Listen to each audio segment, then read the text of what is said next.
সকাল সকাল মাঠে গিয়ে দেখি এখানে গাড়ির লাইন লেগে গেছে। থানার ভেতরে তো সম্পূর্ণ গাড়ি তো ভরা, আর এই জায়গাতেও সমস্তটাই গাড়িতে ভরা। খেয়াল পড়লো আজকে হচ্ছে ভোট গণনা, অর্থাৎ ভোটের রেজাল্ট। তো ভোটের রেজাল্ট যে যাই হোক না কেন, আত্মীয় স্বজন এবং বন্ধু বান্ধব বা নিজের আত্মীয় পরিজনের সঙ্গে এই বাকবিতণ্ডায় না জড়ানোই ভালো, বিশেষ করে পার্টিগত দিক থেকে। তো যার জন্য আজকে ভিডিওটা করা। আজকে সকাল সকাল মাঠে এসে আজকে সবাই মিলে ভাবনা চিন্তা করাই হলো, এই যে জঙ্গল হয়ে রয়েছে মাঠের, তা কিছুটা অংশ হাতে হাতেই পরিষ্কার করা যাক।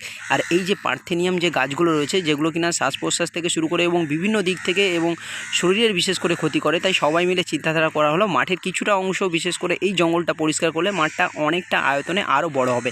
তো যেমন ভাবা তেমন কাজ, সবাই মিলে হাতে নাতে একসঙ্গে কাজ করা শুরু হয়ে গেল।